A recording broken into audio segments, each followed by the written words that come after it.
Okay, Assalamualaikum warahmatullahi wabarakatuh. Hai, berjumpa dalam pembelajaran online kita pada kali ini. Kita akan melihat kepada topik yang seterusnya, iaitu topik pertama sains tingkatan 5, iaitu mikroorganisma.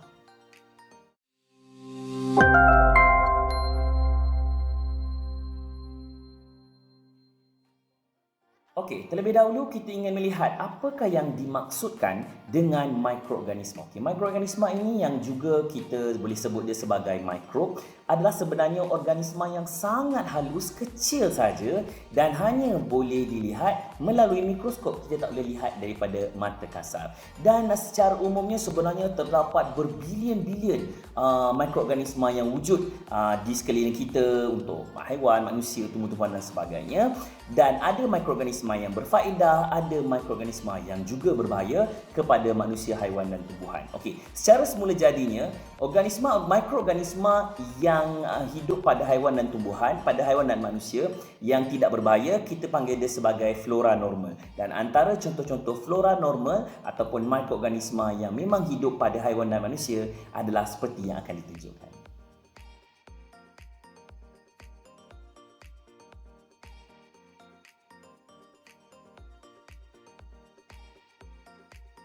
Okey, baiklah. Apabila kita ingin bercerita tentang, kita ingin huraikan tentang mikroorganisma, sebenarnya mikroorganisma ini telah dikaji oleh para saintis dan kita boleh klasifikasikan mikroorganisma ini kepada 5 kumpulan yang paling utama. Apakah 5 kumpulan tersebut? Kumpulan tersebut ialah fungi, alga, protozoa, bakteria dan virus. Dalam subtopik yang berikutnya, kita akan melihat apakah ciri-ciri, apakah bagaimana nutrisi dan sebagainya berkenaan dengan setiap pengkelasan mikroorganisma tersebut.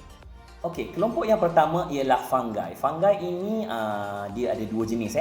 Yang pertama adalah kita panggil dia sebagai fungi makroskopik. Yang kedua ialah fungi mikroskopik. Fungi makroskopik ni adalah fungi yang besar. Contoh macam cendawan lah, kan besar. Kita boleh lihat dengan mata kasar.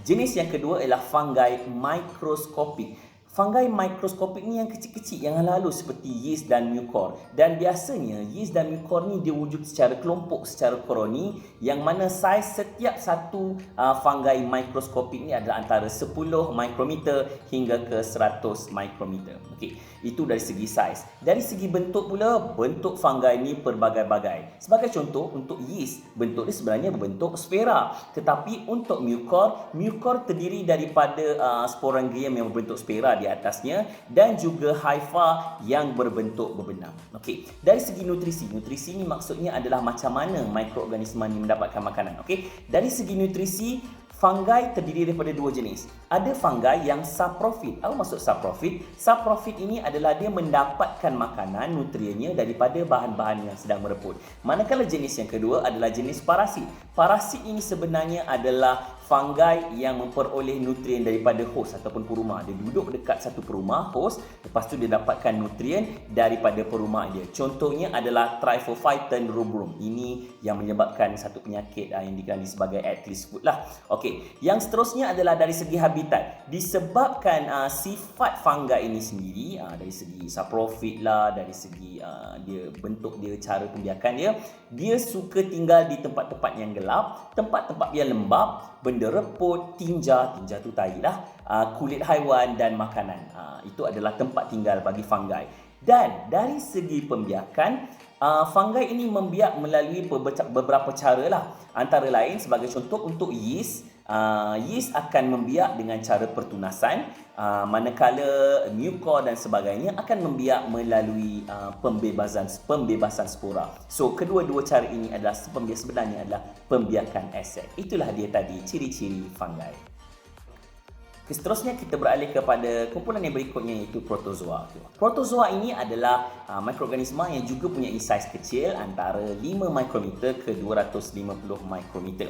Okey, bentuk protozoa ni dia berbeza-beza. 2 spesies yang paling kita selalu sebut berkenaan dengan protozoa ini adalah Paramecium dan juga Amoeba. Bentuk Paramecium, bentuk dia macam selipar. Tapi kalau amoeba, bentuk dia memang berubah-ubah, dia bergerak pun dia punya bentuk berubah-ubah lah. Okey. Dari segi nutrisi, protozoa kebanyakannya adalah parasite. Maksud parasite mendapatkan makanan daripada perumah.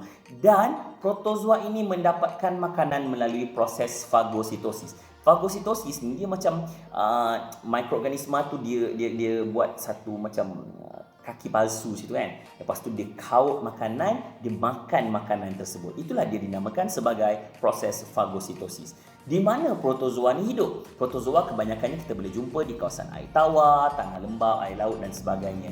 Dan cara protozoa ini membiak adalah dengan melakukan belahan dedua. Juga adalah pembiakan aseks. Itulah dia ciri-ciri protozoa. Okey, baiklah, kita beralih kepada mikroorganisma yang berikutnya iaitu alga. Okey, alga ataupun bahasa Inggeris kita sebut sebagai algae. Algae ni sebenarnya adalah mikroorganisma yang berwarna hijau sebab ciri uniknya dia ada klorofil lah. Okey, saiz algae ataupun alga ini adalah berbeza-beza. Yang mana ada setengah alga macam contoh alga laut kita boleh lihat dengan mata kasar sebab dia hidup secara berkelompok lah. Tetapi ada juga alga yang kecil seperti Chlamydomonas dan juga Spirogyra yang saiznya antara 1 mikrometer hinggalah kepada beberapa ratus mikrometer. Okey, dari segi bentuk alga ini juga mempunyai bentuk berbeza-beza. Cuma ciri unik yang ada pada alga ini adalah dia ataupun alga ini mempunyai klorofil. Dia berwarna hijau. Itu adalah ciri unik lah. Okey, seterusnya disebabkan dia ada klorofil, maka alga mendapatkan makanan melalui proses fotosintesis. Apakah itu fotosintesis? Fotosintesis ialah menggunakan cahaya matahari untuk melakukan proses untuk membuat makanan sendiri. Okey, dari segi habitat, alga ini wujud di kawasan air tawar, air masin, tanah lembap dan pada kulit pokok yang terdedah kepada cahaya matahari. Kenapa cahaya matahari? Kerana alga ini menjalankan proses fotosintesis. Dari segi pembiakan, kebanyakan alga melakukan proses pembiakan melalui belahan dedua. Belahan dedua ini juga merupakan satu contoh pembiakan aseks. Itulah dia ciri untuk alga. Okey, seterusnya kita pergi kepada kelompok yang berikutnya yang selalu kita sebut iaitu bakteria. Okey, bakteria ini lagi kecil berbanding dengan kelompok yang kita dah sebut tadi. Saiz bakteria adalah antara 0.2 mikrometer sehingga ke 10 mikrometer. Nampak? Semakin kecil. Bentuk bakteria ini berbeza-beza. Okey, ada 4 bentuk yang paling utama. Yang pertama adalah bentuk sfera yang kita panggil dia sebagai coccus. Yang kedua adalah bentuk berpilin. Kita panggil dia sebagai spirillum. Yang ketiga adalah bentuk rod. Kita panggil dia sebagai bacillus. Dan seterusnya bentuk macam koma macam itu, kita panggil dia sebagai vibrio. 4 bentuk bakteria yang paling utama.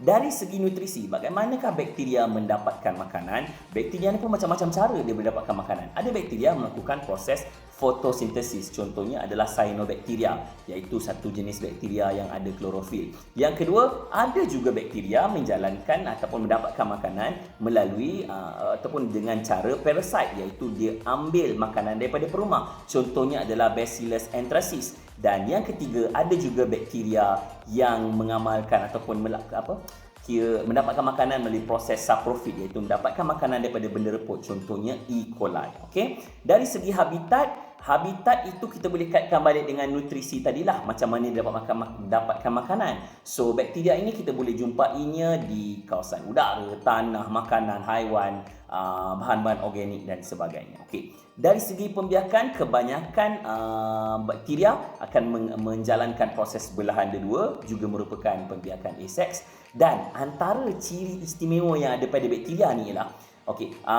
bakteria ni dia kalau dalam keadaan yang ekstrim, kadang-kadang sejuk ke, panas melampau, kering melampau dan sebagainya, dia tak mati.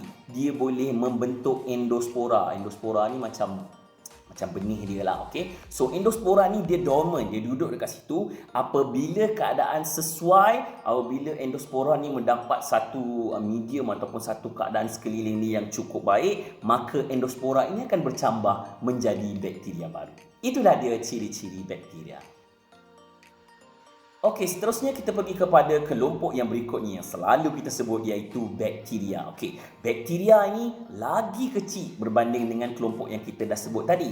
Saiz bakteria adalah antara 0.2 mikrometer sehingga ke 10 mikrometer. Nampak? Semakin kecil.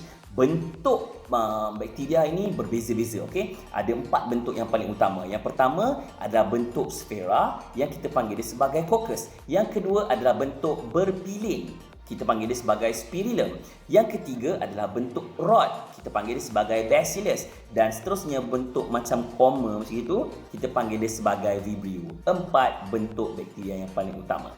Dari segi nutrisi, bagaimanakah bakteria mendapatkan makanan? Bakteria ni pun macam-macam cara dia mendapatkan makanan. Ada bakteria melakukan proses fotosintesis. Contohnya adalah cyanobacteria, iaitu satu jenis bakteria yang ada klorofil. Yang kedua, ada juga bakteria menjalankan ataupun mendapatkan makanan melalui ataupun dengan cara parasite, iaitu dia ambil makanan daripada perumah. Contohnya adalah Bacillus anthracis. Dan yang ketiga, ada juga bakteria yang mengamalkan ataupun mendapatkan makanan melalui proses saprofit, iaitu mendapatkan makanan daripada benda reput, contohnya E. coli. Okey. Dari segi habitat itu kita boleh kaitkan balik dengan nutrisi tadilah, macam mana dia dapatkan makanan. So bakteria ini kita boleh jumpainya di kawasan udara, tanah, makanan, haiwan, bahan-bahan organik dan sebagainya. Okey. Dari segi pembiakan, kebanyakan bakteria akan menjalankan proses belahan dua, juga merupakan pembiakan aseks.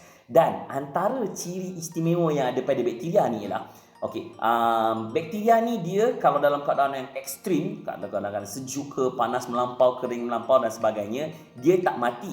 Dia boleh membentuk endospora. Endospora ni macam benih dia lah. Okay? So endospora ni dia dormant, dia duduk dekat situ. Apabila keadaan sesuai, apabila endospora ni mendapat satu medium ataupun satu keadaan sekeliling dia yang cukup baik, maka endospora ini akan bercambah menjadi bakteria baru. Itulah dia ciri-ciri bakteria. Okey, baiklah, kita beralih kepada kelompok yang terakhir, iaitu virus. Okey, virus ni paling unik. Sebenarnya virus ni dia tak banyak sangat ciri-ciri benda hidup. Okey, dia macam pertengahan antara benda hidup dan benda mati. Kuasa Tuhan menjadikan virus ini kepada muka bumi Allah ni lah. Okey, saiz virus adalah sangat kecil. Ia adalah mikroorganisma paling kecil yang mana saiznya adalah kurang daripada 0.2 mikrometer. Bentuk virus pun bermacam-macam. Ada yang berbentuk sfera, ada yang berbentuk helix, ada yang berbentuk polyhedral dan ada juga yang berbentuk begitu kompleks, iaitu gabungan daripada 2 atau 3 bentuk yang telah saya sebutkan sebentar tadi. Dari segi habitat, virus ini dia hanya hidup dalam perumah. Dia memang dia akan berpindah dari satu perumahan lain. Tengoklah macam mana dia boleh berpindah, dan dia hanya hidup di dalam rumah. Dia tak ada wujud dekat dalam persekitaran yang biasalah. Dan cara dia membiak, dia akan masuk ke dalam perumah, dia akan cari sel dan dia akan membiak di dalam sel perumah. Sebagai contohlah, HIV akan masuk ke dalam sel darah putih, kemudian dia akan membiak dengan cara memusnahkan sel darah putih. Nampak? Cara dia membiak, dia memusnahkan sel perumah, dia akan replikasi dan membentuk virus-virus baru. Itulah dia ciri-ciri virus. Okey, itulah dia 5 kelompok yang paling utama dalam ciri-ciri mikroorganisma. Sehingga kita berjumpa lagi dalam pembelajaran yang akan datang. Terima kasih. Assalamualaikum dan jumpa lagi.